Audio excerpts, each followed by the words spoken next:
So when I do that, yes, Njuguna, the session is being recorded. So when I open the forum for everybody to contribute, you can type in the public chat area. I wish that we use the public chat area more from your side, because the video, it may be a little bit noisy and I may not be able to catch what everyone is saying when we are participating in class. So I advise that when we begin participating in class, we use the chat area and I will be quick to respond. All right. So again, welcome. My name is Mr. Francis Mutuku. I believe that you visited the portal and saw in the advanced object-oriented programming section, I have already uploaded for you the course outline and also some few notes for the first 3 chapters, which are to set base for everything else that we are going to do. So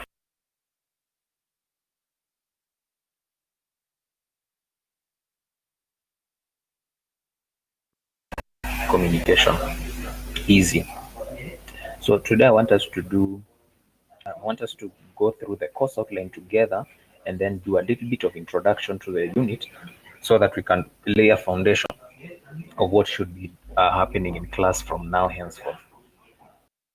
So let me open up the course outline so that all of us can see it.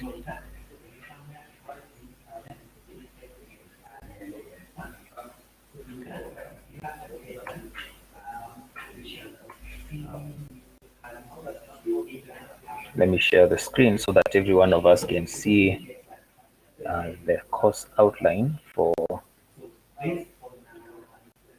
advanced object-oriented programming. Let me maximize it a little so that you can see it better. All right. So there is a screen. So this is the course outline. It is already in the platform. I already uploaded it there, so it's there. So we are just going to do a brief through it because it's already there. You can confirm everything else. So this is the unit code for DCS 0405, DIT 0407, DBIT 0401. My contact is that for the email and this for the phone.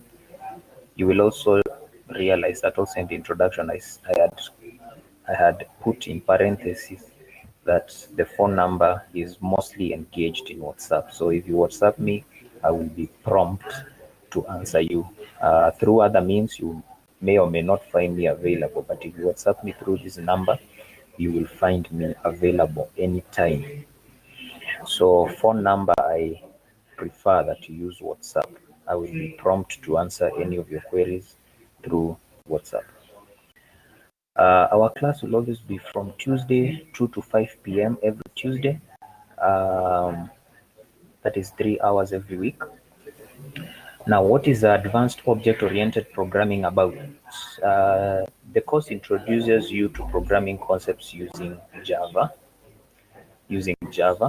So you need to be having a background in object-oriented programming 1. So I believe you already have a background in object-oriented programming 1 in the use of C++. So here we are going to be using Java to learn advanced object-oriented programming principles.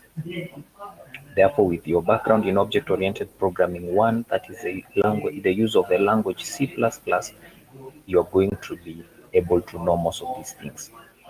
At the end of the unit, you as the learner, you'll be expected to know how to build workable Java programs. So I will teach you how to build programs using Java. At the end of the unit also, you should be expected as the learner to be able to design, create, build, and debug Java applications. That is user interfaces. Java applications that have user interfaces where the user can interact with the system. So I'm also going to teach you that. Let's go now to the course syllabus or the course outline itself. Chapter 1, Introduction to Java. Here we're going to have history of Java, features of Java, types of Java programs, Java programming using Netbeans Ide, and under that we are going to know how to declare variables, how to work with data types and operators. Chapter 2, control structures. Under there we will have sequential structure, selection structures, and repetition structure. Chapter 3, methods.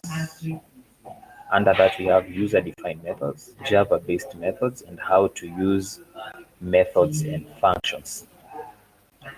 Chapter 5, Chapter 4, we have arrays. Chapter 4, we have arrays, and there we have declaration and allocation of arrays and array operations. Chapter 5,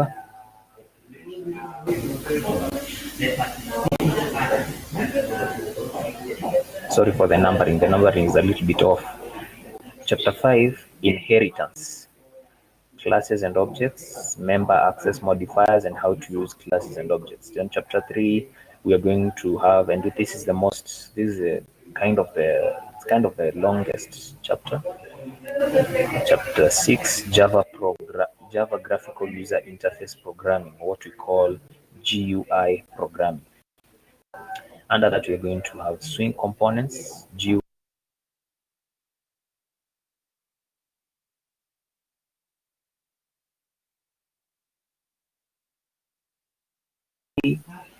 So here we're going to look at challenges of Java, or challenges of advanced object-oriented programming trends, coping with the challenges of emerging trends, and up to that.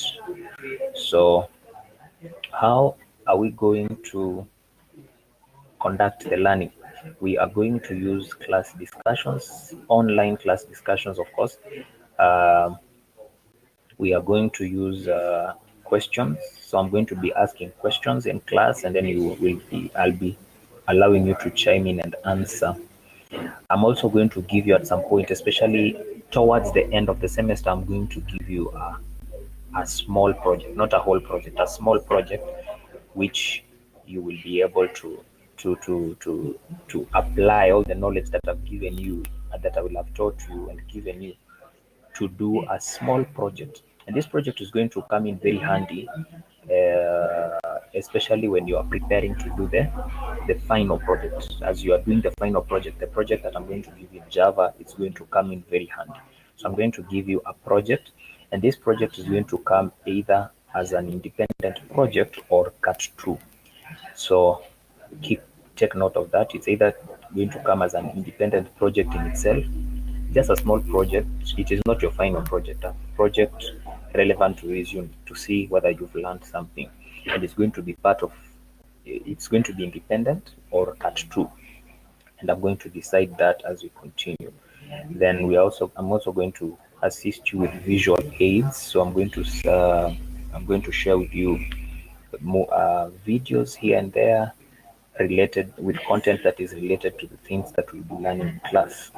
And of course, we are going to be using the lecture room, the virtual lecture room, for our learning. Also, we are going to use Netbeans software. So that is very important. We are going to use Netbeans software, because that is what will help us to go through the practical coding together. And so we are going to also be using Netbeans software. I have not included it here, but it's supposed to be there. Assessment criteria. Just as in a normal physical class sessions, you're going to do 2 assignments, 2 cards, and a final exam. 2 assignments, 2 cards, and a final exam. Each assignment carries 10%, each card carries 30%, and the final exam carries 60%. The assignments and cards may either be theoretical or practical, depending on where we shall be at that point with the syllabus. All right. So I may give you a theoretical assignment or a practical assignment, or both. I may give you a theoretical cut or a practical cut, or both. But the final exam is going to be purely theoretical. All right. The final exam is always purely theoretical, but that doesn't mean that you're not going to be tested practical things or practical content in the theory paper. They are going to be tested, but you'll be required to write them theoretically. So things like write a program that does this and this and this, write a Java program that adds two numbers and displays, things like that. So the final exam is going to be purely theoretical, but with practical concepts inside it. But for the assignments and the cards, I'm going to alternate between theory and practical. Again, as I've said, I'm also going to give you a sub project or a semi project for Java, just semi project for Java, which is going to be purely practical. Now, that project, again, as I said, it's going to be an independent project or part of CAT 2, but it will be mandatory. Whether independent or part of CAT 2, it will be a mandatory project. All right, so some of the reference textbooks that you may use: Java for Beginners Guide by Josh Thompson. You may also use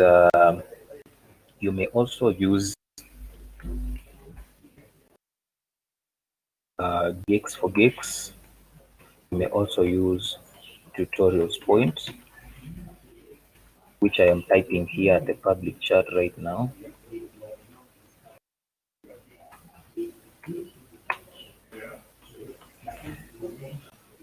You may also use those two websites, Geeks for Geeks and Tutorials Point. They will help you to learn Java more, even as you continue to learn in class, to open you up to the concepts which you are going to be getting in class. So that is the course outline for us. That is the course outline for us this semester. Now, I want us now to go now to the content. I want us now to go to the content.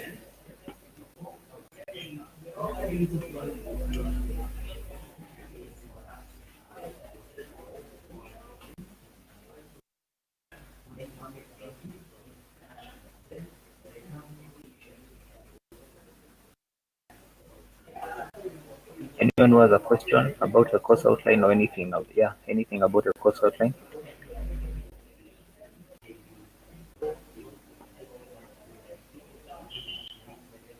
Anyone who has any question about whatever we just covered, the course outline?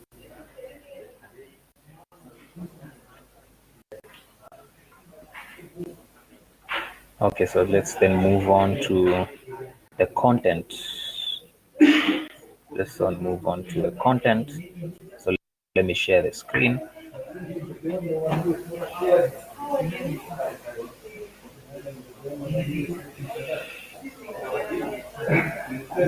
All right, so let's begin. Java. Just the same way that you used C++ in object-oriented programming 1, here we are also using object-oriented programming concepts, but the difference is that we are using a different language, and the language is Java. Probably for some of you it is familiar, for some of you it may not be, but nevertheless, that is the language that we're going to be studying in this unit, Java language. Now, Java is an object-oriented programming language. It is a platform for building systems that are object-oriented. What that means is systems that you build using Java, you build them using objects and classes because it is an object-oriented programming language. Now, just a little history about Java. Java was developed by Sun Microsystems, which was a subsidiary of Oracle. In that year, 1995, the person responsible is James Gosling. James Gosling. Java was not Java when it was created. It was first named Oak. So Oak was already a registered company, but James Gosling came and changed the name to Java. Any hardware or software environment in which a program runs is a platform. So when we say that Java is a platform, we are saying Java is two things. Java is a language and it's a platform. Language meaning that it can be used to write code. Platform meaning that it is an environment for other programs to run on. So you'll find that sometimes even when you are downloading things in your phone, it requires a Java-based environment. Yeah. So Java is also an environment. It's not only a language; it's also an environment. A platform is an environment upon which other programs run, and the Java environment is called JRE, Java Runtime Environment. Okay, Java Runtime Environment. Okay, let's move on. Let us ignore this for some time until we get here. Let's move on now to applications that can be developed using Java. What are some of the applications that you can develop using Java? You can develop desktop applications. For instance, Acrobat Reader has been developed using Java. That is so interesting. You can also develop your own media player. You can develop an antivirus. You can develop a management system like a hotel management system. You can develop a car park management system. Any management system that you need, you can develop, which runs on desktop. So these are desktop applications. Then there are web applications. You can develop web applications using Java. But for us, we are not going to develop web applications because web applications requires that you use it requires that you use the platform for web. There is a specific platform for there is a specific runtime environment for web-based Java applications, which is not the focus of the unit. The unit focuses on this, on desktop applications and enterprise applications. Okay, desktop applications and enterprise applications. So enterprise applications are like banking applications, menus, financial transaction systems like online buying and selling, things like that. Yeah. Uh, or enterprise applications that do not have to you do not have to be online. Yeah, you do not have to be hosted in the website. It doesn't have to be hosted in the website, but it can be connected to the local server where connected computers in a LAN or MAN or WAN in the LAN or metropolitan area network can use. Then Java can also be used to develop mobile applications, and there is a runtime environment also for this. All right, so we are not going also to develop mobile applications. We are only going to try and develop desktop applications and enterprise applications. But web applications, that is JavaScript, mobile, that is use of Android Studio. All right, so that we are not going to do because it is not the focus of our unit. Also, embedded systems. What is an embedded system? An embedded system is a system within a system. A system within a system. For instance, you can have a car system, and inside of it, you have a code that controls how that different functionalities of that car works. So you can have code for changing brakes. You can have code for stopping the car when there is a particular distance to another car, things like that. A system within a system, like autopilot, auto drive system, such things.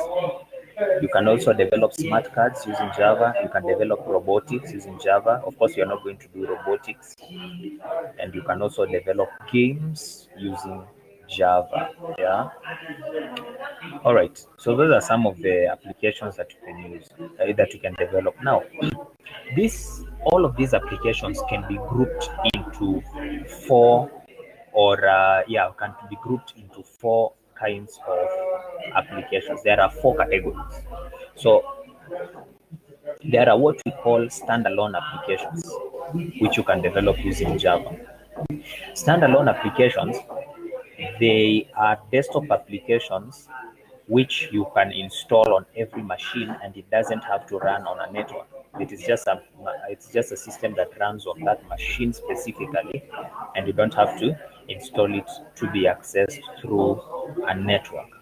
Okay, like things like media player, an antivirus, or just a management system for the computer itself, like creating a management system to keep track of books in a library management system where students don't have to visit it through a network. It's just a system for the librarian, just to keep track of books that have been borrowed, that have been returned, things like that. Desktop applications are those applications which run on the desktop without need for them being connected to a network. Those are called desktop applications. Then there are web applications. Web applications are those applications that run on the internet. All right. So for web application, you need to create something called a servlet, and an applet. A servlet is the application that runs on the server, and an applet is the Java application that runs on the client machine. I believe that you have done advanced data or introduction to database, and you are taught what a client is and what a server is. A client is a machine with lower capabilities in a network whose work is to request for services or resources. And then a server is a high capability machine in a network whose work is to do what? To perform data storage, data processing, and also to process all requests or instructions from clients and grant the request or revoke those requests, depending on what? The administrator, depending on the administrator details. So, but we are not going to create Java applications that run on the web. We are not going to create that. We are going to so much dwell here, as I said before, standalone applications and enterprise applications. Are we there? Standalone and enterprise. That's where we are going to create more so. So an enterprise application is an application that is distributed in nature, such as banking applications like ATM, things like that, ATM systems. Have you done? I think you've done a unit called distributed systems. But even if you have or have not, a distributed system is a system that is located in different geographical places, and the user accesses that system using terminals. The different points of access are called terminals, like an ATM put. And then mobile applications, these are applications by Java that are created to run on mobile phones, smartphones in this case. And so we use Android Studio to develop such kind of Java-based systems. So look at here. There are now different platforms for Java depending on the different applications being built. So these are the Java platforms. Java SE is called the Java Standalone or Standard Edition. The Java Standard Edition is used to build standalone applications. The ones which you are going to be building is used to build standalone applications. Vitu kama calculator, games, media player, just anything that you want to create, or just a reminder, an alarm, a simple alarm with a reminder. Yeah, just something to keep on the desktop. It doesn't have to be on the phone. Just something for your. So those simple things that run on the standalone PC, a desktop PC, a laptop, a tablet, just a computer, not a phone. We use the SE platform, Java SE platform. So standard edition is for standalone applications. Then the Java EE Enterprise Edition. So of course you can give a guess. Enterprise Edition is to create which applications? Enterprise applications. Yeah. So for distributed systems like ATM systems or sijui kama umeshaenda kwa hoteli and then ukapata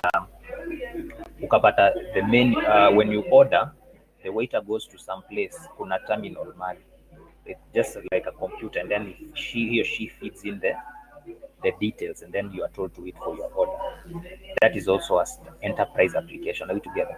An enterprise application is an application which runs in a distributed nature. So huyo mtu anaweka waiter akiweka hiyo menu, akiweka your order, there's somebody at kwa backend mwenye anaona, or the manager wa hoteli that can see your order. Okay. Yeah. So those are enterprise applications. Then there is Java Micro Edition. Micro from the word microprocessor. All right, microprocessor. So these are or micro devices, microprocessor or micro devices. So this is the ME. It is a platform for developing Java systems that run on what? Smartphones, micro devices. Okay. Yeah, and then Java FX. Java FX, just called Java FX. It's used to develop Java applications for internet applications. Okay, so I want you now to look at how that works. Standalone applications for Java, If you want to build a Java-based standalone application, use which platform? Java SE, Java Standard Edition. If you want to build an application to run on the internet, a Java application that runs on the internet, you use which platform? Java platform? Java FX. If you want to build an application using Java that runs as an enterprise application in a distributed nature, use Java Enterprise Edition, Java EE. And if you want to build Java-based systems that that work or function that run on devices, micro devices like smartphones and tablets, you use what? Java ME, Java Micro Edition. Yeah, but again, as I've said, we are going to use this one. Is the one that we're going to use for our unit, Java SE. Okay, Java SE, that's the one that you're going to use. And if time will allow, I may show you this, but it is not there in the syllabus, but it is simple. But if time will allow, I'm going to show you, but this is the one that you're going to create, this one, Java SE. Okay, Java SE. So just to show you how you can build platform applications using Java that run on the desktop. A platform, an application that can run on your PC, on your laptop, on your computer, anything, name it. Calculator, media player, small firewall to detect when somebody is accessing YouTube and then you deter them. Okay, somebody is accessing YouTube and then you deter them. Things like that. Uh, uh, what else? Just things, library management system, which is for the librarian, so it doesn't have to be. So whatever thing that we want to develop, a calculator, things that just run on the desktop PC, they use the Java Standard Edition. Those are the kind of programs that you are going to be developing in the course of our unit. Again, you need a prerequisite in C and C++. Why C++? Because C++ is an object-oriented programming language. So you need a basic knowledge in C++. And I think you were taught that, or I taught you that C++, or you were taught. Yeah? And also C, because C is the same as C++ in some way. So you need a prerequisite at least for that, okay? All right. So let us see what else is here. We had looked at the history of Java as we had begun. We had said that the founder for Java was called who? James Gosling. Are we there? Yeah, the founder for Java was called James Gosling. So we don't have to go through that, but the only thing that you have to know, Java is right now commercially owned and distributed by a company called Oracle. So Oracle owns Java, all right? Oracle owns Java. So that is what you need to know. But the founder for Java, who can be considered as the founding father for Java, is called James Gosling. All right, and we had already looked at the history of Java here. So it started in 1995. Some of you were born, some of you were not. Okay, so let's go then, and instead of now looking at every one of these things, I want us to go to, instead of looking at all this history, you can read for yourself. The main thing is to know who founded it and who owns it now. So James Gosling is the one who founded it in 1995. It was called Oak before it was named Java.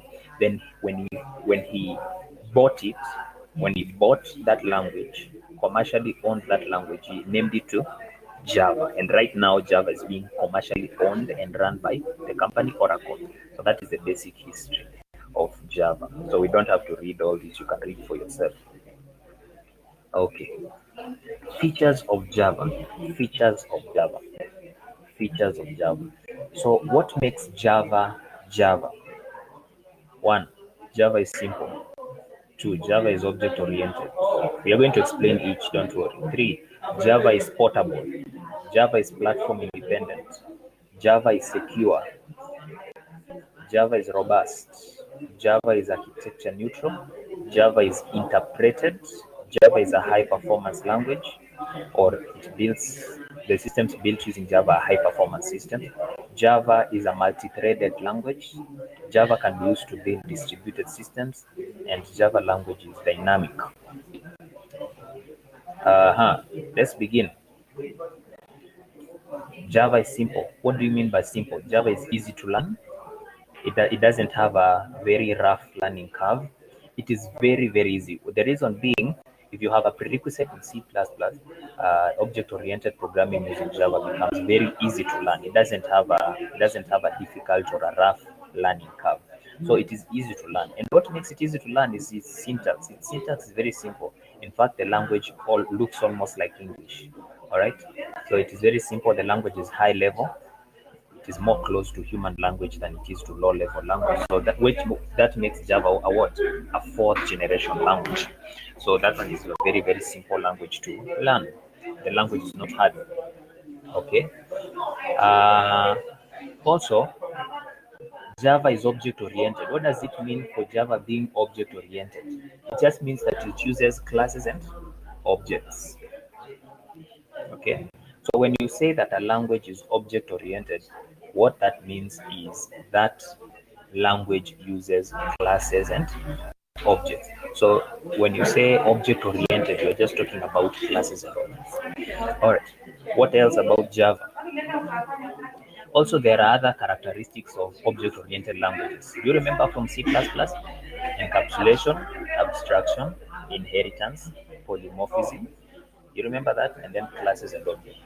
So those are the basic concepts of OOP, and that is what makes OOP OOP. These are features that are not used, that are not in structured programming. So whenever you see these concepts here that I have highlighted, you can look at your screen. These are concepts that are only unique to object-oriented paradigm. Okay. Yeah. So just the same way C++ has inheritance, polymorphism, abstraction, classes, objects, constructors, destructors, functions. Just the same way also Java has them. It is just the language that changes. Okay. Yeah.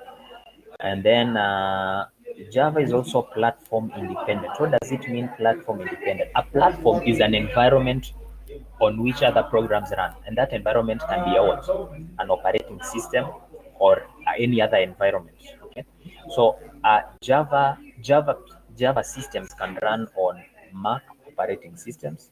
Java systems can run on Windows operating systems, and Java systems can run on Linux operating system. What is JVM?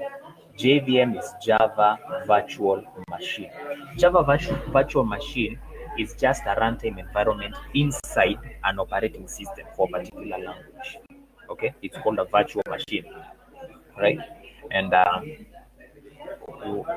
so the virtual machine for Java is called Java Virtual Machine, JVM. So it is platform independent, meaning that whenever you create a system using Java, you can run it on a Mac operating system, you can run it on a Windows operating system, you can run it on a Linux operating system. These operating systems, all of them, they have what? A JVM. Okay, so it can allow you to run a Java system, a Java system. All right, so whenever you say that a thing is platform independent, it just means that it can run on any platform, and this platform is normally a software, and it can be an operating system. All right, then Java is also secure. Java is secure. With Java, we can develop virus-free systems, okay? Yeah, because we don't have explicit pointers, and also it runs inside a virtual machine, okay?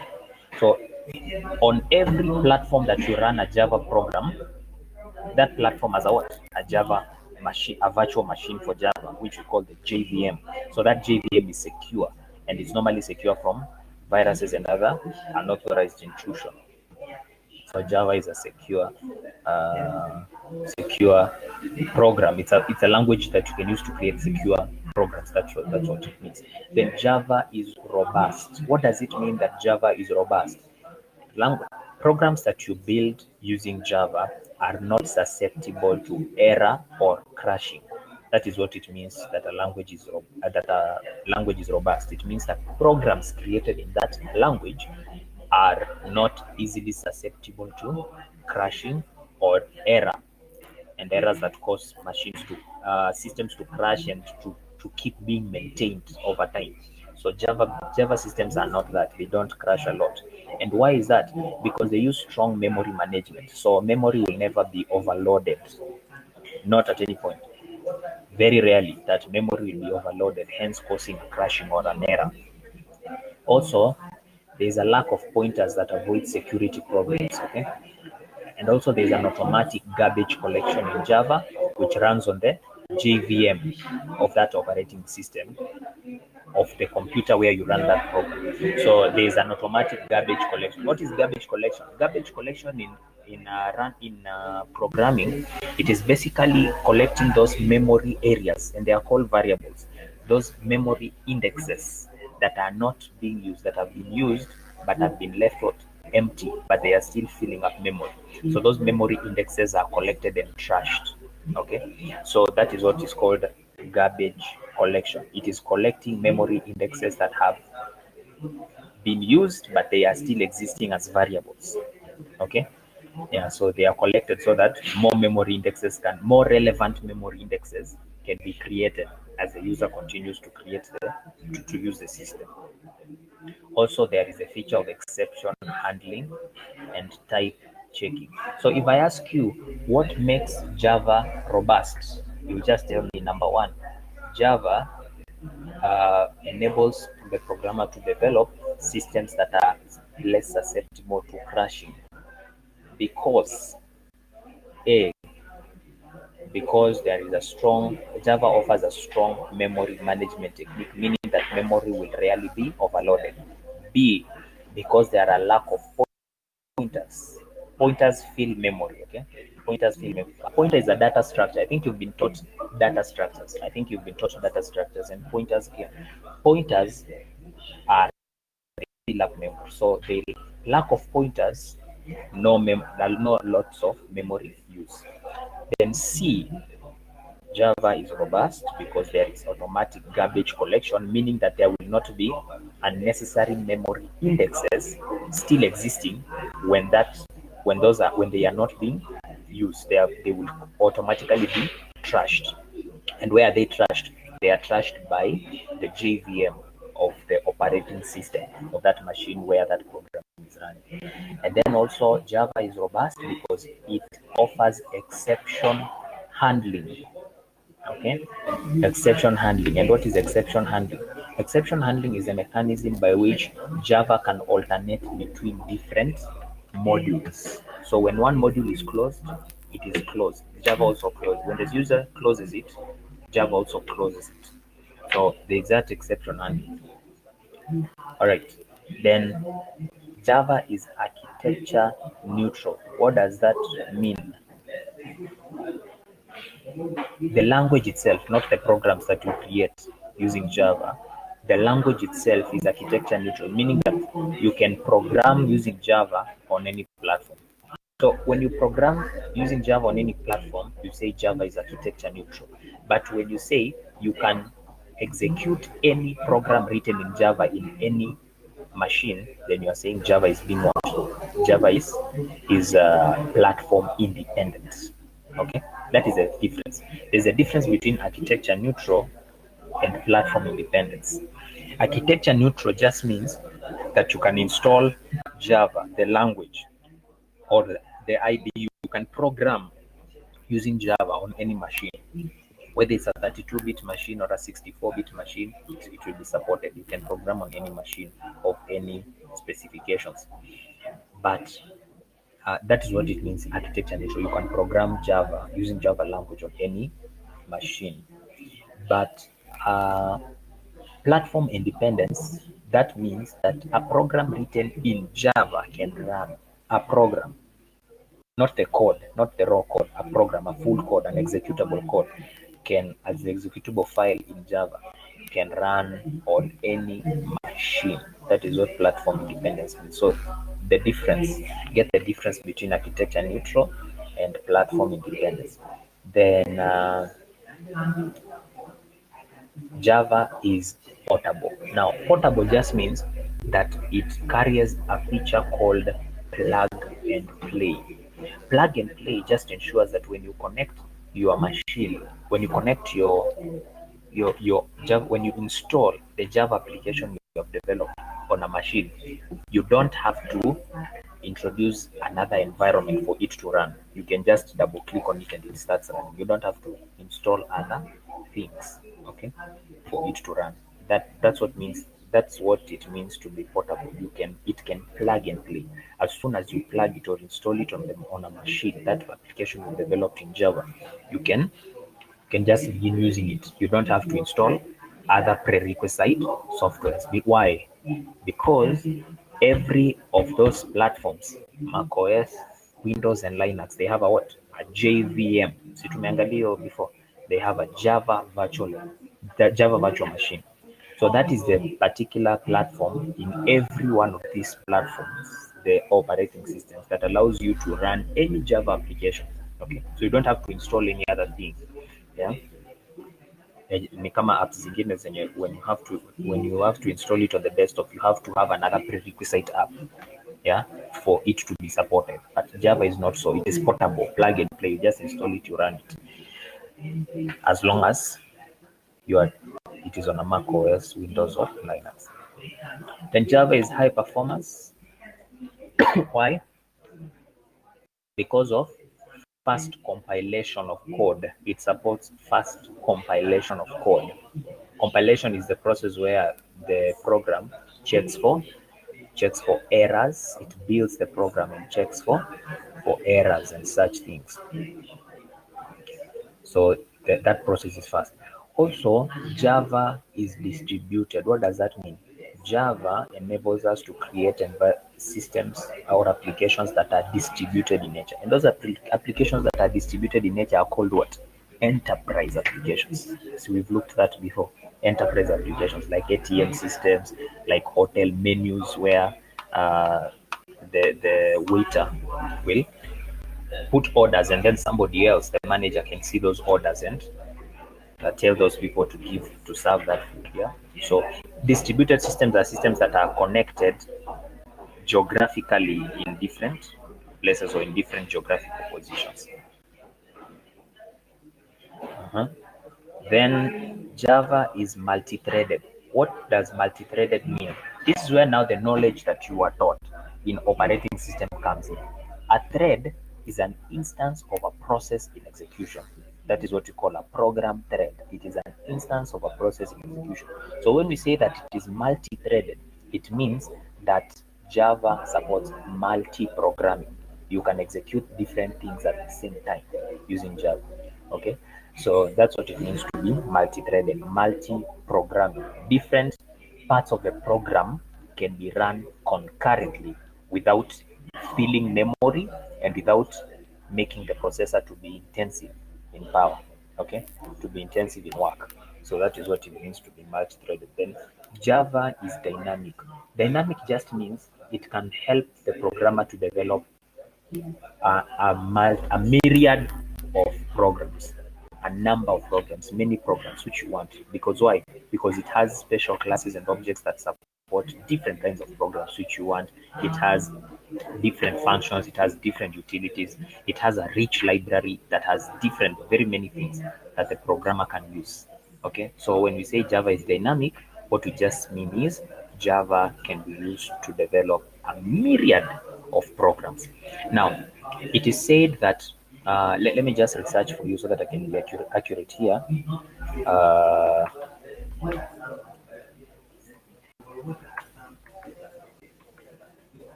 it is said that there are 3 billion devices in the world that run Java applications. 3 billion devices. What does that tell you? That tells you that Java is what? Dynamic. Because any application that you want to develop for people, Java is a go-to app. I mean, it's a go-to language. You can use Java for any program that you want to develop. So Java is very dynamic. In fact, you can research that. I've just typed in the because I wanted to have that figure. 3 billion devices run Java applications. So Java is very dynamic. We can develop any program that you want using Java because it has a rich library, it has very many utilities, it has special classes and objects, you can use functions, methods, all those things. So Java is a very dynamic language. You can develop anything with it. Uh, at your own time, I want you to discuss or look at what is the difference between C++ and Java. In other words, what makes Java more superior to C++? And so you're going to look at that on your own time. Why Java is superior to C++, and there are very many reasons. Okay, there are very many reasons. Now, the first thing that we need to know is the first thing that we have to do is to set up an environment for Java. Now I want you to get this.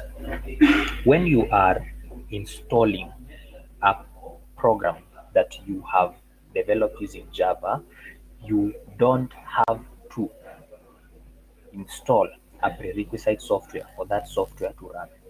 Okay, so nikidevelop program using Java naweza tu ibeba na flash disk niende nikaweka kwa machine nyingine and I run it. Why? Because as long as your machine ina run on Mac OS, Windows ama Linux, hizo OSs ziko na JVM.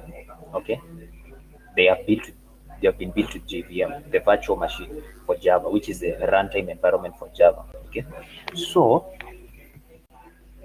when I install that app on that machine, it will have to, when I run it, it will have to run. But it is different when I'm installing the IDE. Okay, the IDE is the integrated development environment. The integrated development environment is the special software tool that you use to write, compile, debug, and execute programs.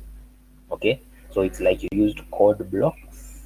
Code blocks is an IDE. Why do we call it an IDE? Because it has a compiler, okay, and it has an executor and a task loader. So it is an IDE. Code blocks is an IDE. Netbeans plus plus is an IDE. Notepad plus plus is an IDE. I think you've interacted with some of these IDEs, yes. So the IDE that you're going to install is called Netbeans IDE. And Netbeans IDE, for you to install an IDE, a Java-based IDE, an IDE that you're going to be using to develop Java programs, you have to install what we call a Java development kit. I want you to look at it in the notes here. Here, the JDK. The JDK is it is the prerequisite software. It's a very small software. It doesn't even carry more than a few MBs. It is a prerequisite software that is required before you install any IDE that you're going to be writing and running Java programs. So before we even install Netbeans, we will require to install what? JDK. All right. Now, so let me now share with you. If you have a machine, I want to share with you the link to install JDK, because it is now after installing JDK that we are able to install what? Netbeans for programming using Java. Okay, so we need JDK. Let me give you the link where you can install JDK.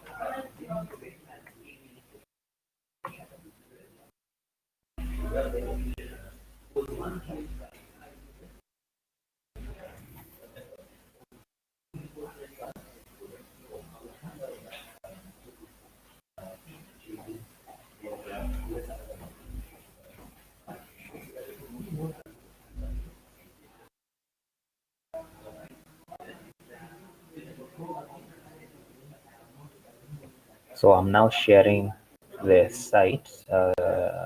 Few minutes. I'm now sharing the site where you can click on that site so that you can install JDK. So that you can install JDK.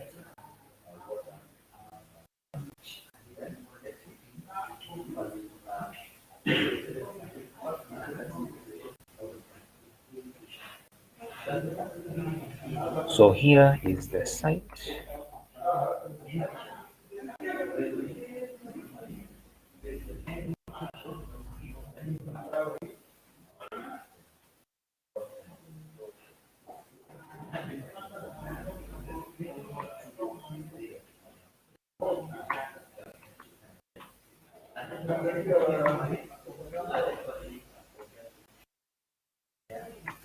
There it is. So click on that link so that you can see, so that you can download the JDK. So there are different on that site. There are different. Let me share with you the screen. Let me share with you the screen so that you can see what we are talking about here.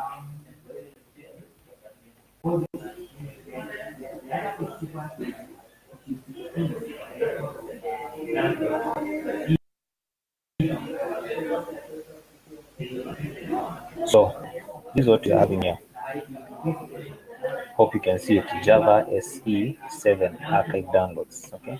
So you remember we said that for our applications we are going to be using Java Standard Edition because we are going to be developing standalone applications. Yeah. So we are using the JDK called the JDK 7. JDK 7. So JDK 7.4, which is a standard edition for developing standalone applications. So if you have a Linux machine, this is the one we're going to use to install. If your Linux is 32 bits, you can install that one. If your Linux is 64 bits, you can install that one. Mac OS and those, I think you can follow. For operating for Windows, I think most of you are using Windows, I believe. So zenu ziko hapa. Yeah, Windows ndio hizi. So you use this one, any of these. Hii ya kwanza ni ya 32 bit kama machine yako ni 32 bit. So you have to look at properties ya machine yako kwanza. One kama ni ya 32 bit ama ni 64 bit. So into ya 32 bit JDK for 32 bit Windows machines and JDK for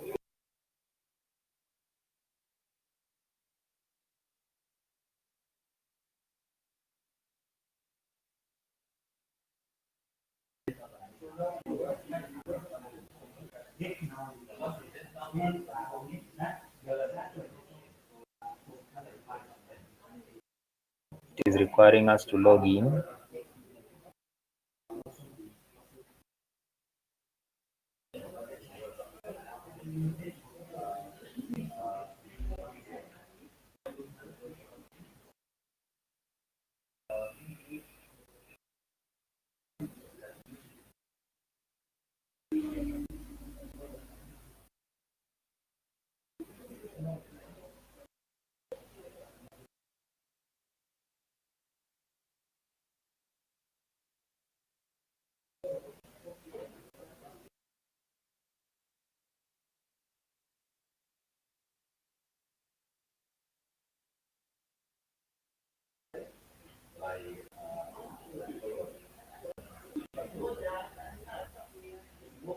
Yeah, Terence, I've just seen that you need to log in. So let me share with you an alternative link where we can use a pirated version.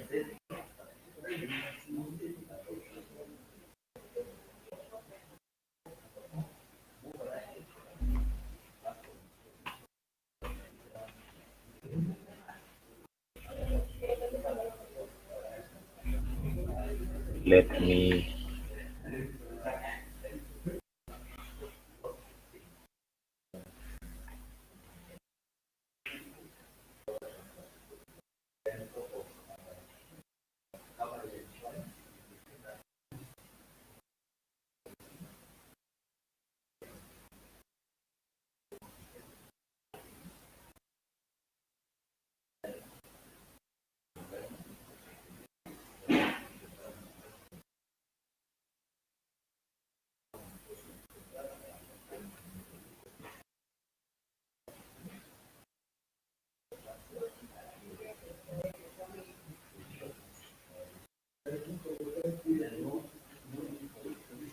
If your machine is using 64-bit,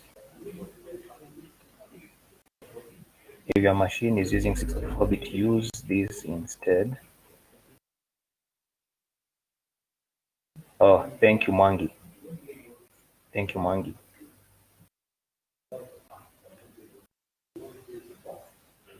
Yeah, so you can follow that that has been given by Mwangi by Softonic.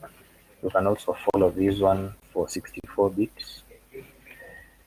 EDK7 for 64-bit machine.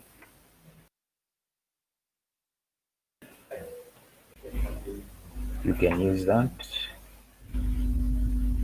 Mulo wangu, please use the site that has been recommended by Mwangi, and or alternatively you can use the one that I've recommended here, the one file host, but the one I've recommended is for 64 bits.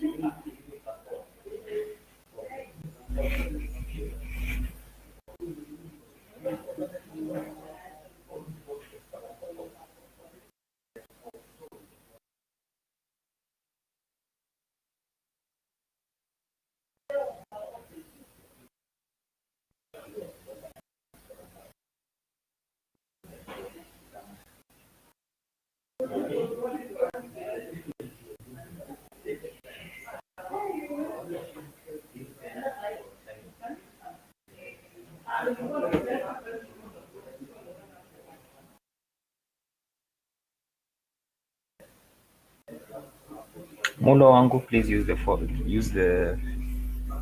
site that has been suggested there, the one from Softonic, and also this one from FileHost that I've suggested there.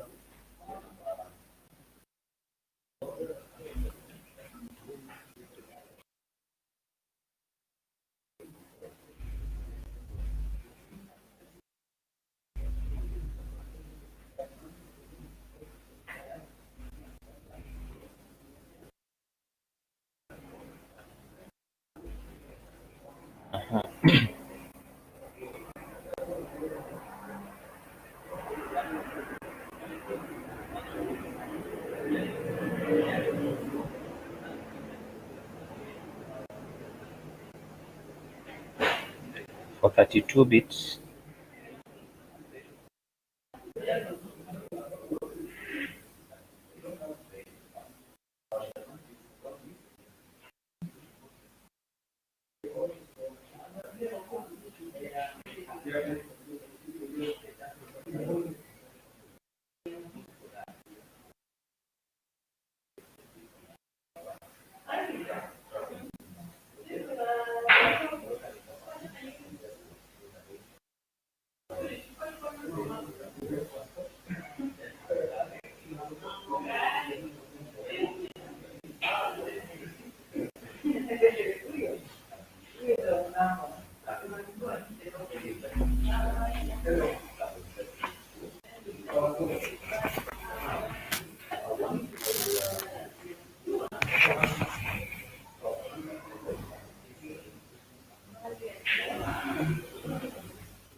I hope you are installing JDK.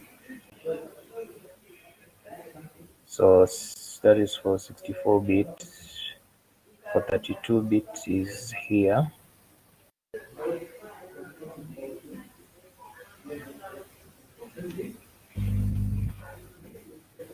Also from FileHost.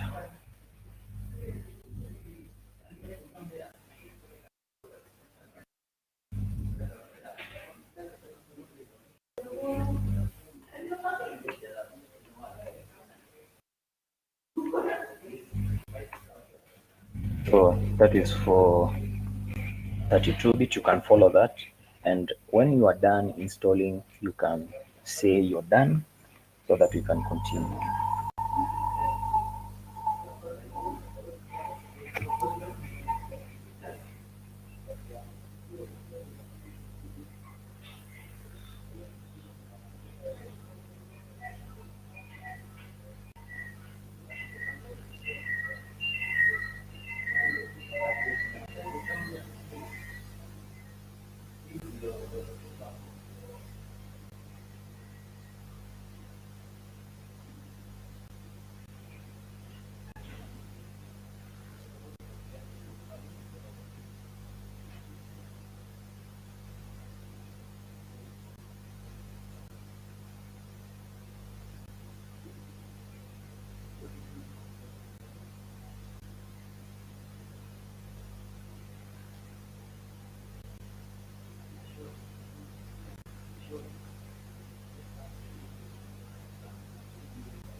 Anyone who's done? Anyone who is done installing?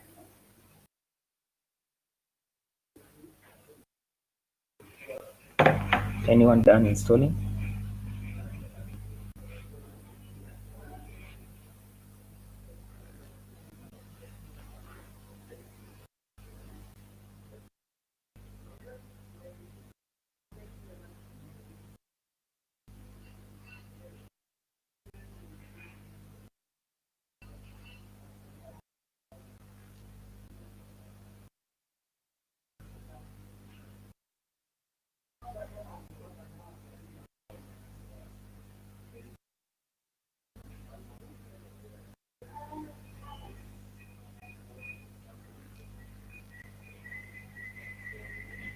When you're done installing, please say.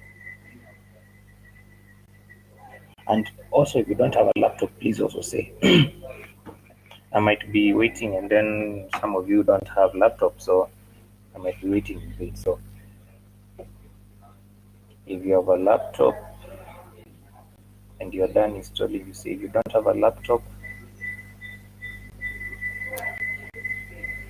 that might be a little bit difficult.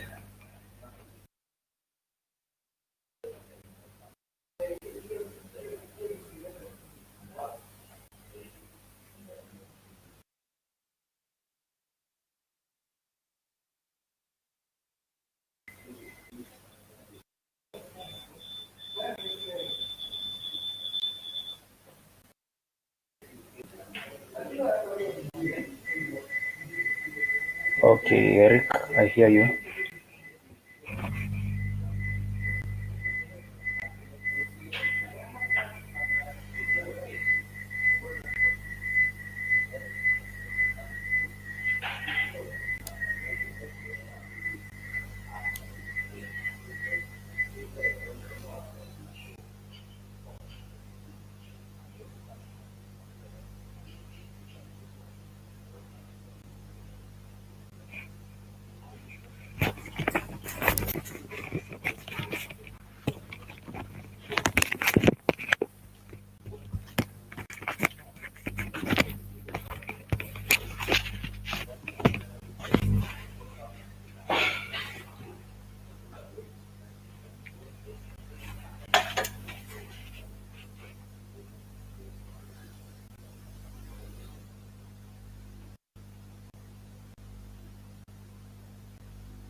Once you're done, please say so that you can continue. After downloading, you install Terence Jumba. After downloading, you install it. Just the same way you could install any other software. All right, if you've installed, then that's fine.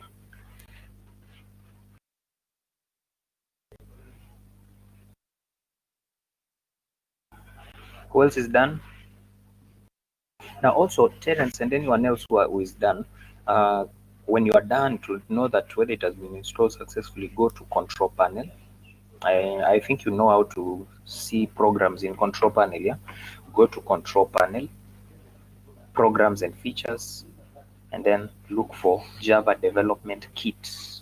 All right, so let me show you like mine here. Let me just show you. You go to control panel, but we can see if JDK has been installed successfully.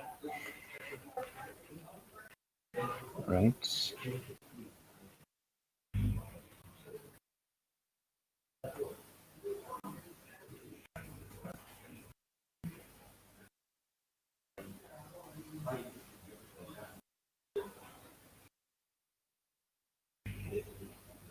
So you go to control panel, you go to programs, you go to programs and features, then you look for Java SE development kit. Java SE development kit.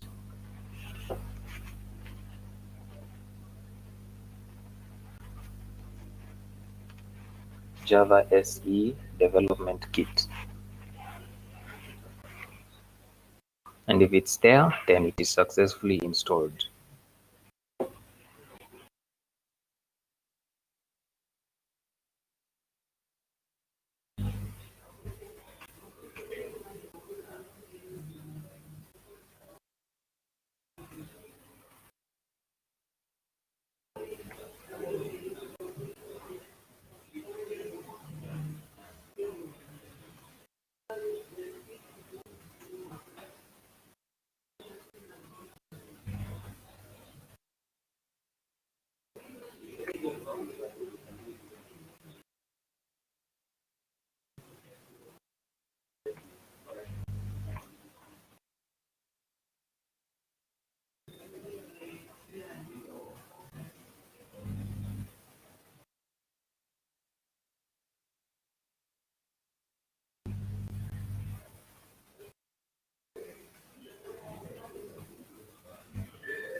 All right, Mulwa.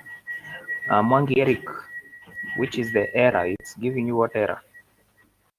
What kind of error is it giving you? Can you share your screen from your side or just type whatever is telling you?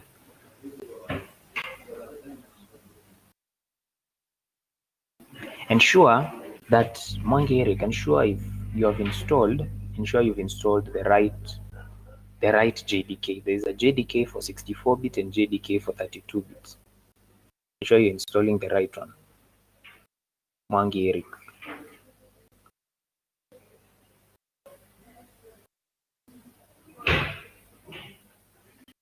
Terence Jumba, have you used the link that I have used? If you've used it, then we can recommend it for the rest. Ama umetumia gani Terence? Umetumia ya yenye Mwangi Eric ameshare ama umetumia yenye nimeshare? Terence Jumba. Which link have you used? Filehose, okay. All right. Mwangi Eric, please use this link. Use the 64-bit link. Uninstall that one or cancel the download or cancel the install.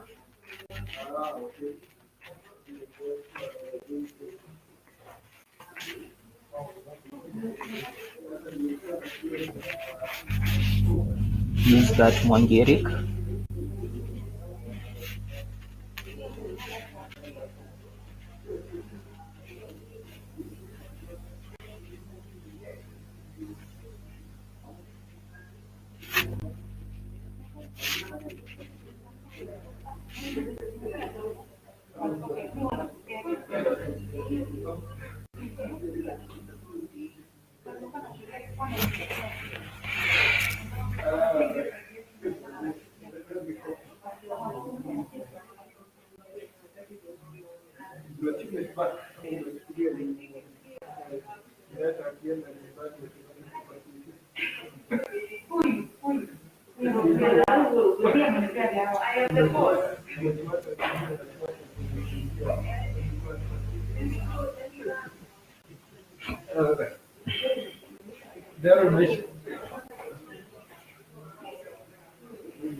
So Terence is done.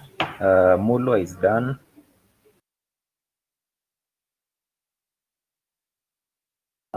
Njuguna Dirangu, do you have a laptop?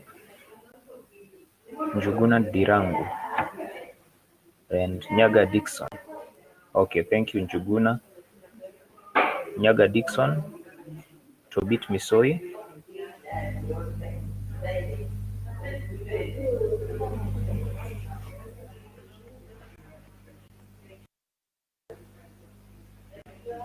Tobit is done, thank you.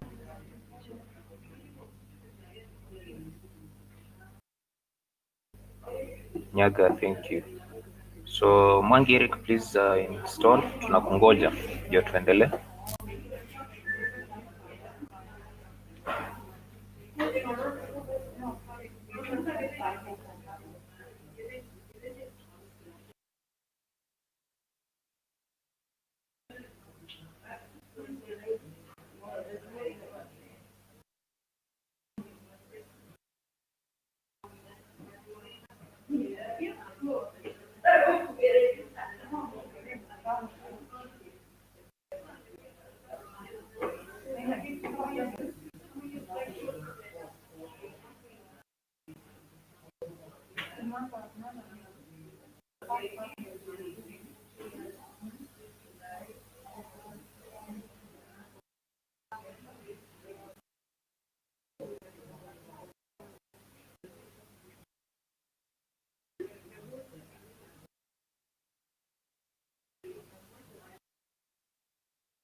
So ensure if you are done installing, go to control panel. As you can see in the public chat just above there, I've given a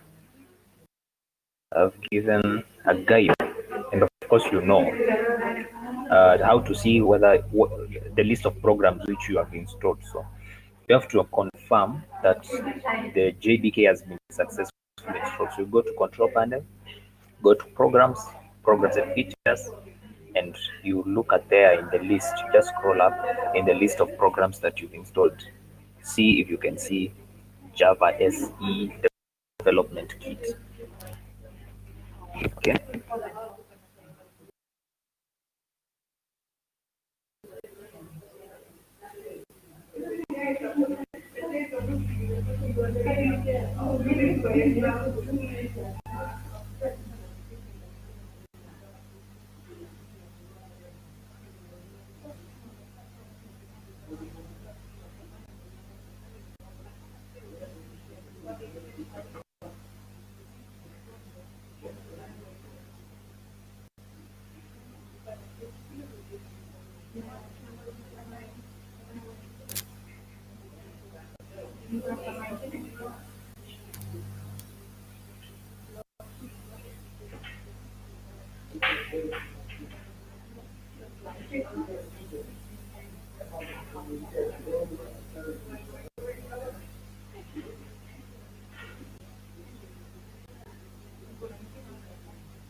Okay, thank you, Mwangi Eric.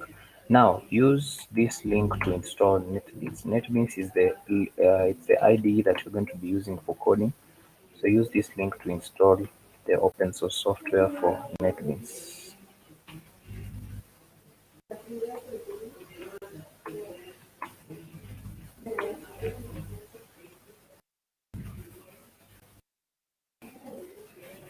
To use that link that I've shared there for installing Netbeans. Netbeans is an open source software.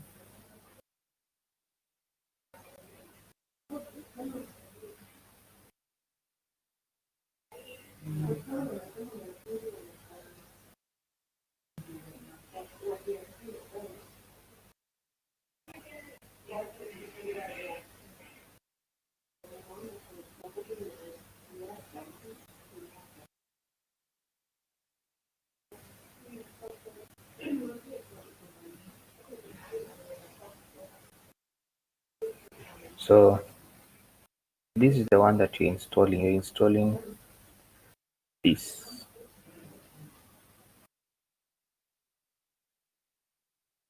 You're installing this one, okay? This is the one that you're installing. Where I have pointed the mouse. This is the one that you're installing.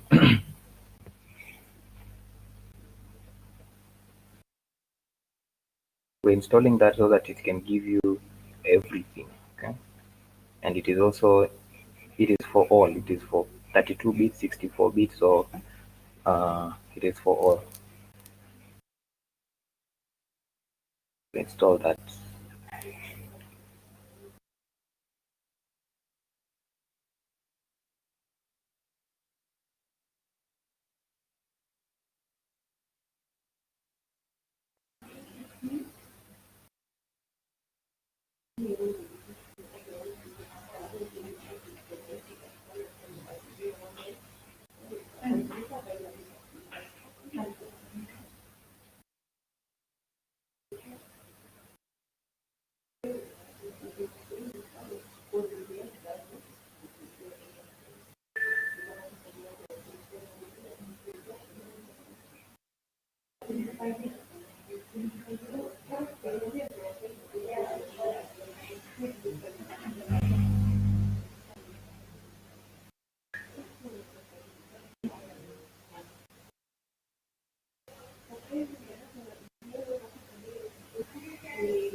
So hope you're installing.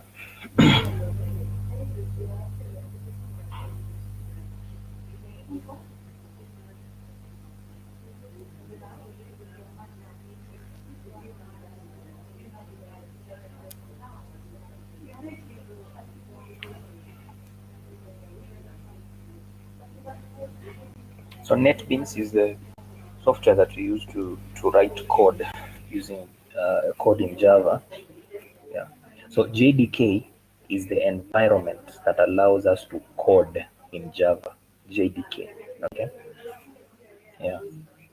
And for us, we have installed JDK 7. We've used 7 because it's a basic version, which is compatible with many machines. Normally, I've seen this in the past that when there are different other versions, there's JDK 8, there is 12, but the problem with this is that sometimes it normally has issues when you install JDKs 12, especially. Those are very recent version. So that's why we are using JDK 7 because it's a basic version.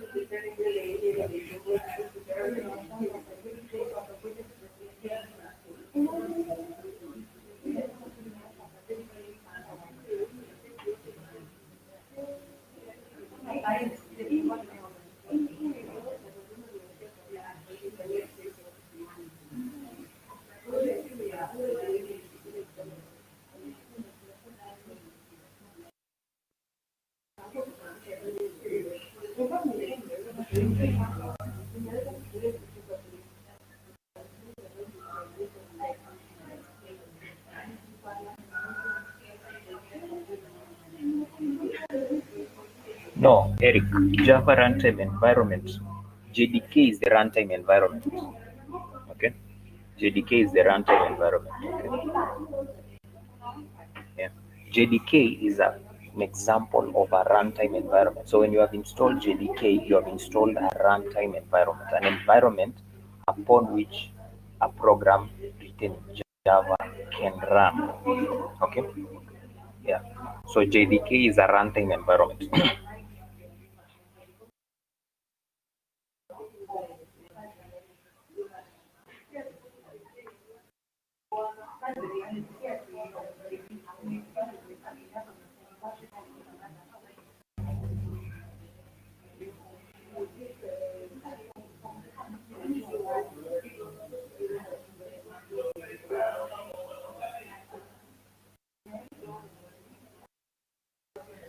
It's saying it requires JDK 6 or 5.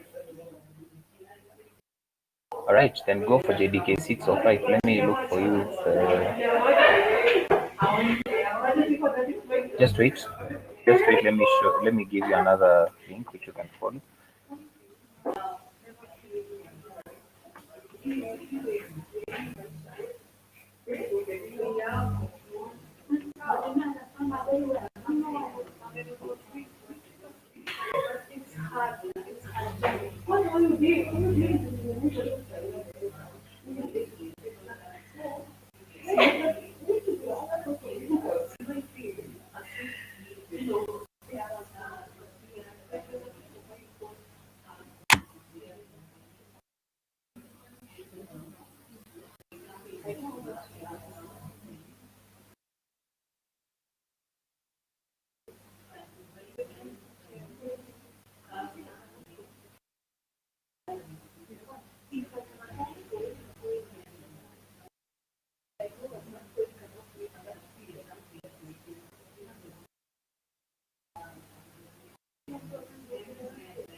JDK8.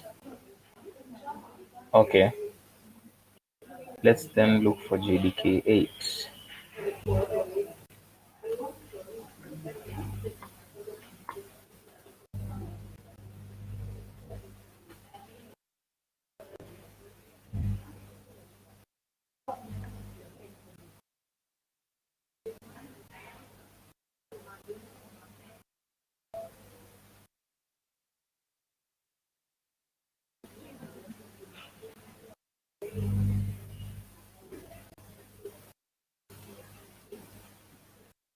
Alright, so let's use JDK8 then.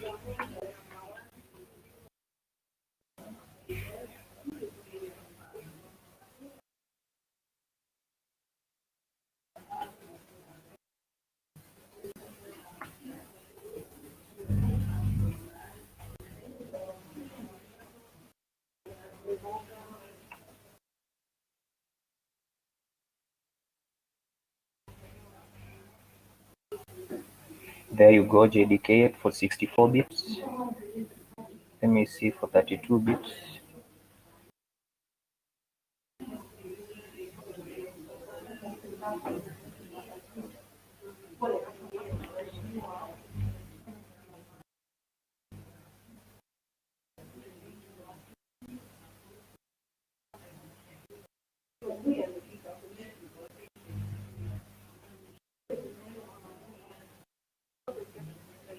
Use this instead.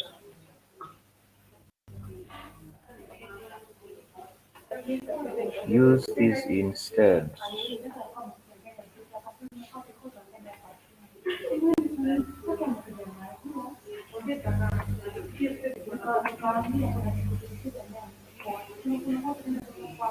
JDK8 for 64 bits. Use that instead. For 32 bits, let me see.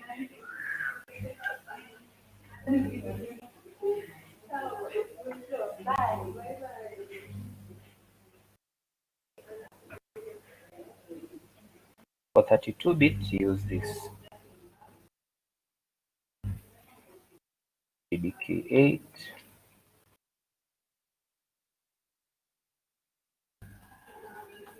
Use that for 32 bits. Use that for 32 bits. Then Mwangi. It's Terence. It requires JDK6 or JDK5. Which one have you installed? Terence Jumba. Have you installed? You should have installed this one. Mwangi, ensure you use, not Mwangi, but Terence. Use this one here.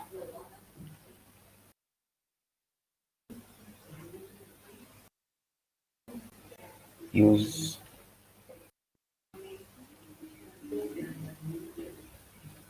this. Terence Jumba. Use this. Look at the screen that I've shared. Use this one here. This one. This 221 MB. This one. That one. Use that one. Terence. Is it the one that you used?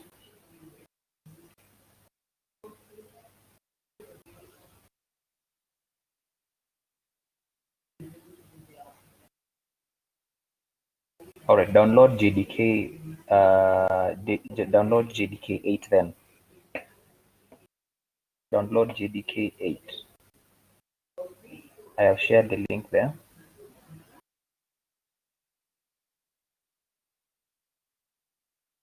Download JDK8 Terence.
So if you download, if you install JDK 8 and it requires you to, during installation, it tells you that there is already another version of JDK present.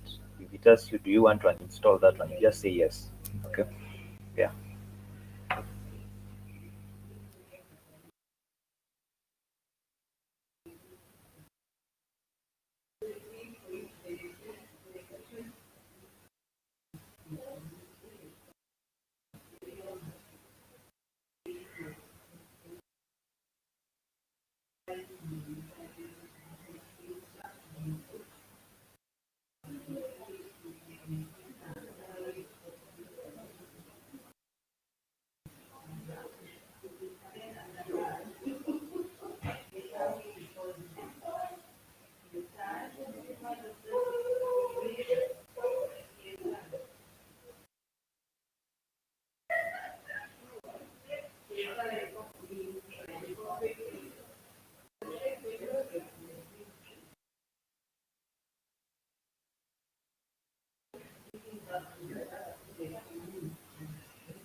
So anyone who's done installing Netbeans IDE successfully, you can just tell me.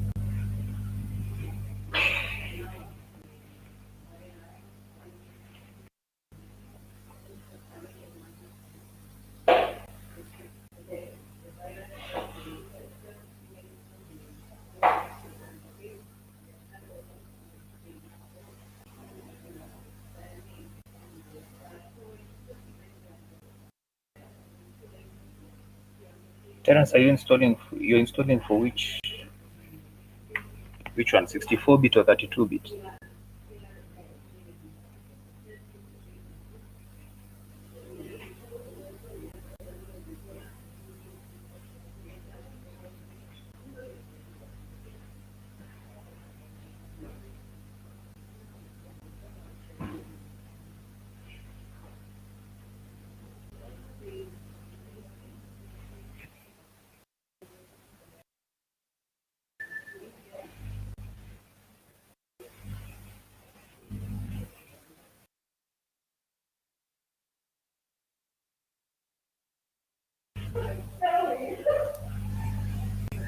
Is that the one that you've used? There are two links that I've shared, Terence, for 64-bit, and this is the most recent that I've shared for 64-bit. I hope it's the one that you've used.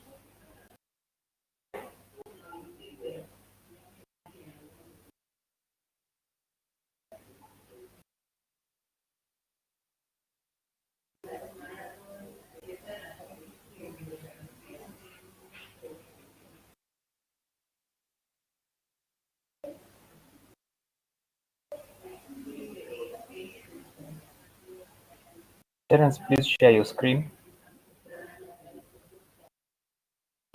Are you able to share your screen from your side?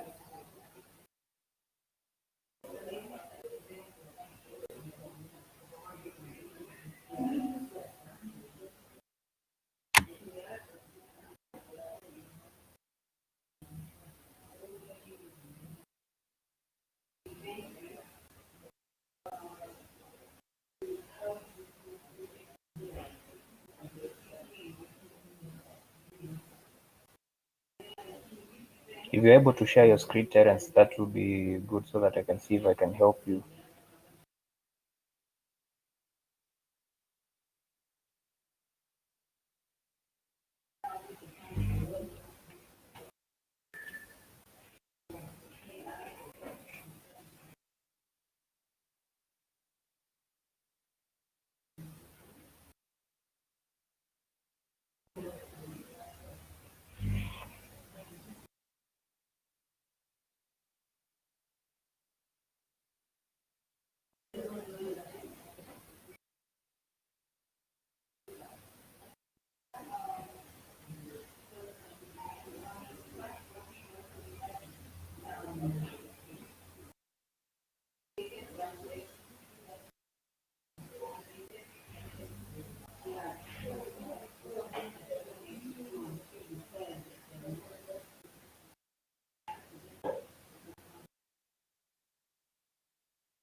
Terence, you can use this, please.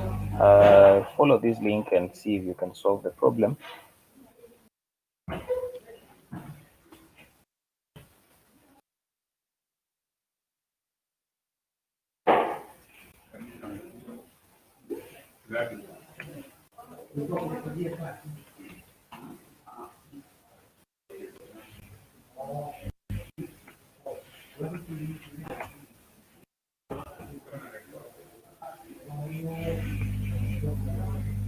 Follow that link.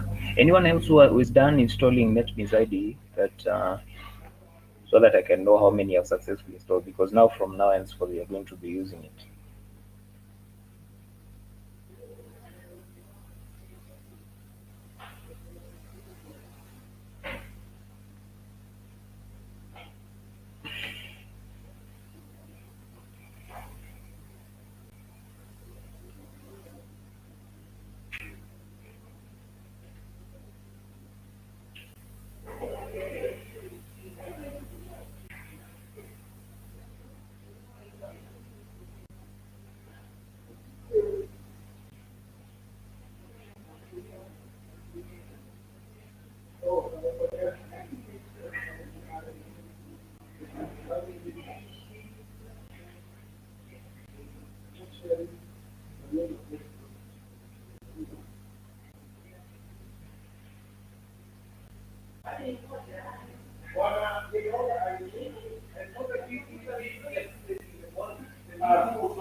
Terence, which version of Windows are you using? Windows what?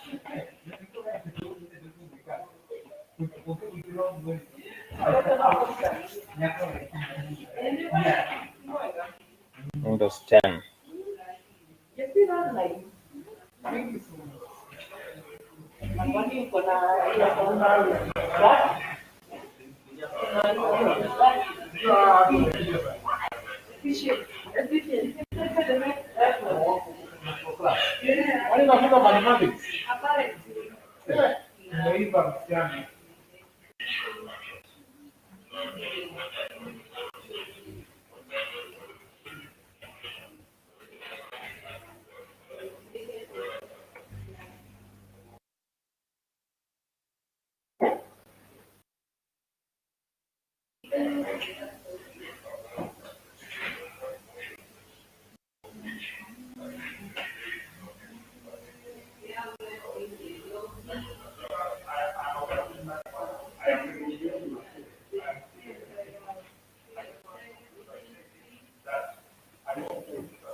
All right, Njuguna, I can see you. You are done.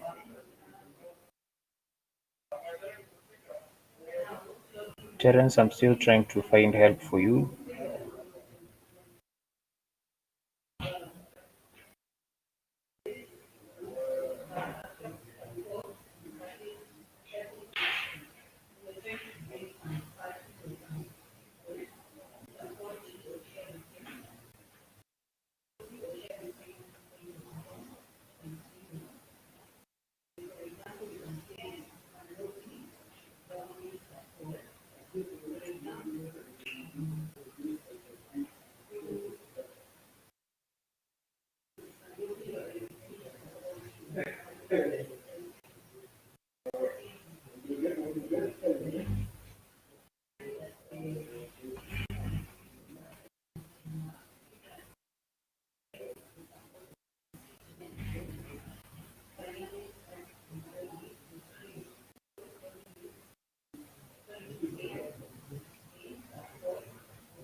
Terence, check for me your processing power, the processing power of your computer processor.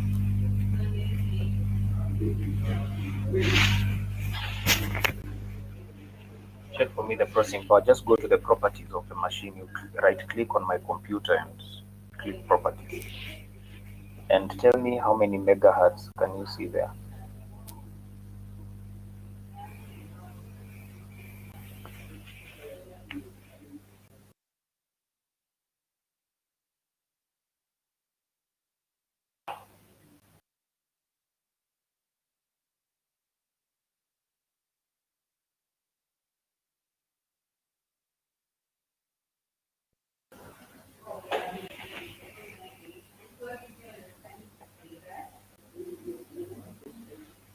Terence, how many megahertz can you? 2.5. Oh, okay. Then it is fit. It is fit for installing that JDK. Okay.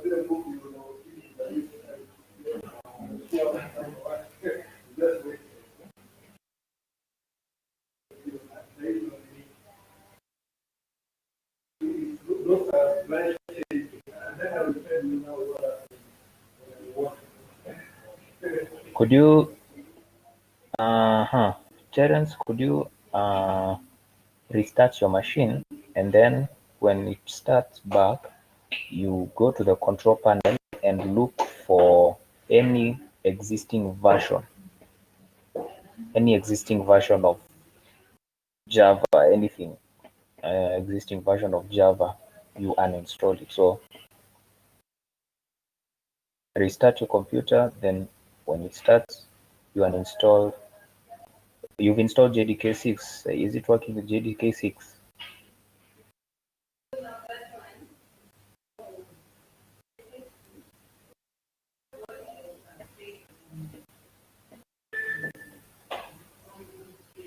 Okay, then. All right, then that's fine. So now you can install Netbeans IDE.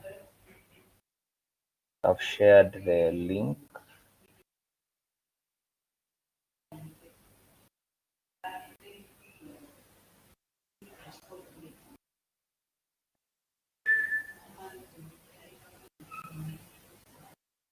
So this is the one that you're installing, the 221 MB one. This one. That's the one.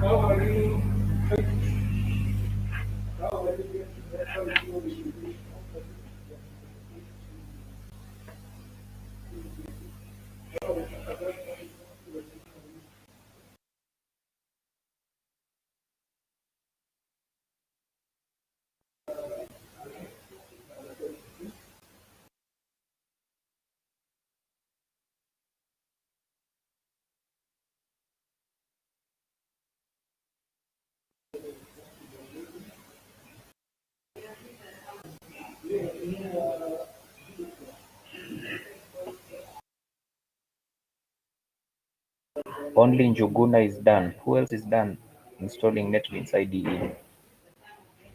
Who else is done installing Netbeans IDE?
No, I'm still on.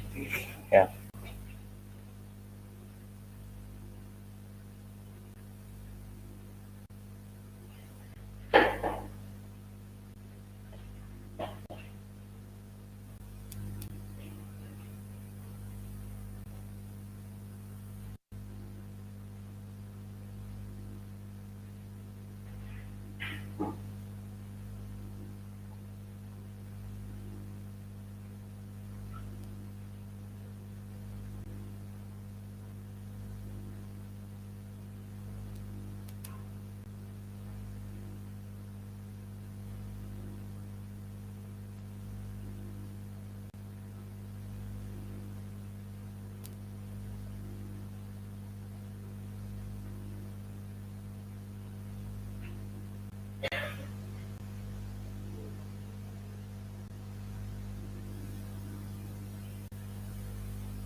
All right, so please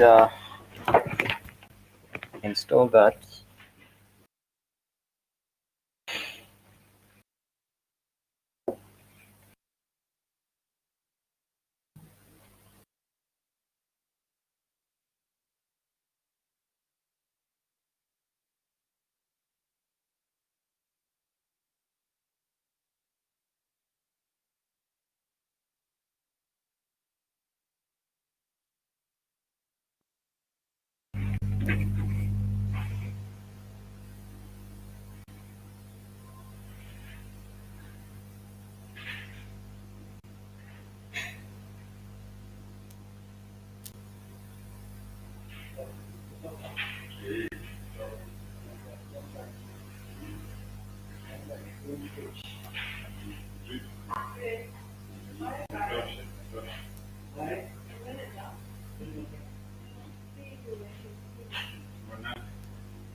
Hi.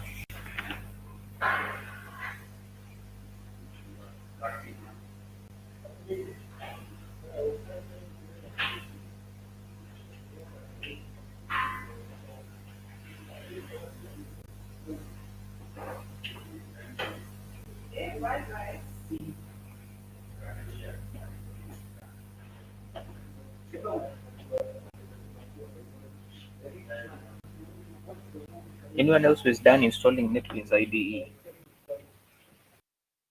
I can see our time is running out, so I might have to leave you to keep installing so that in the next class we can meet and then we continue from there.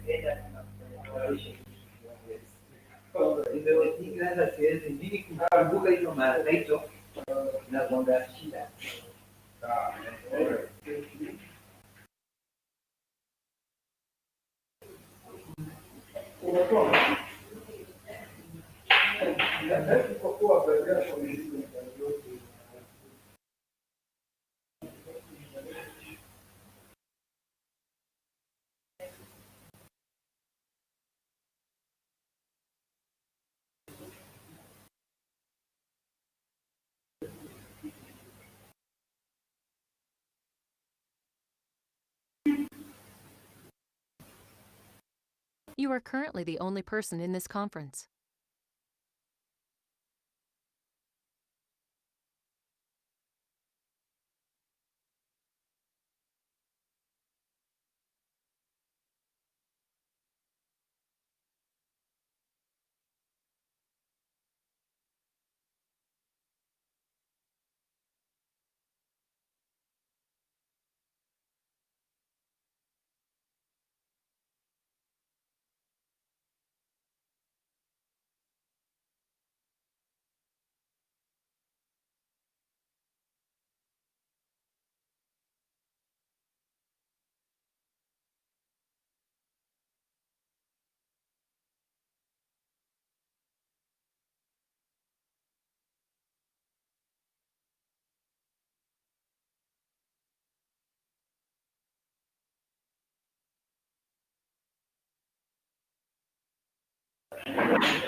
All right, so we're going to meet in the next class. Please install Netbeans IDE, and then we meet in the next class. Our time is running out.